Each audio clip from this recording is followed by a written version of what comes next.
हमारे पास दो अदद कॉम्प्लेक्स नंबर्स हैं, z1 जो कि है 2 माइनस 3i और z2 जो कि है 6 माइनस 18i, और हमें इन दोनों को सब्ट्रैक्ट करना है, यानी z1 माइनस z2 करना है। और जैसा कि हमने कॉम्प्लेक्स नंबर्स को जमा करते हुए देखा था, कॉम्प्लेक्स नंबर्स को सब्ट्रैक्ट करने का भी नतीजा कॉम्प्लेक्स नंबर ही निकलता है। मतलब यह कि इस नतीजे का भी एक रियल पार्ट होगा या असल हिस्सा होगा और एक इमेजिनरी पार्ट होगा या ख्याली हिस्सा होगा। तो सबसे पहले हमने z1 को यहां रखा और z1 में से z2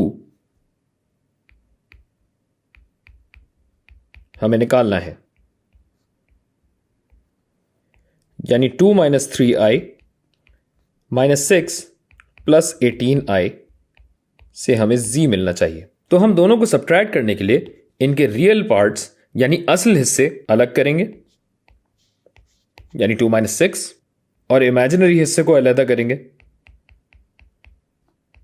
और क्योंकि complex number a plus bi की शक्ल में होता है, इसलिए हम बीच में प्लस का साइन लगाएंगे और यह बनेगा z। अब हम इसे सिंप्लीफाई या मुख्तसर करें तो जवाब आता है -4 जमा 15i जो कि बनता है z। और जैसा मैंने पहले बताया था कि इसका एक रियल पार्ट है यानी असल हिस्सा है और दूसरा इमेजिनरी पार्ट है या ख्याली हिस्सा है।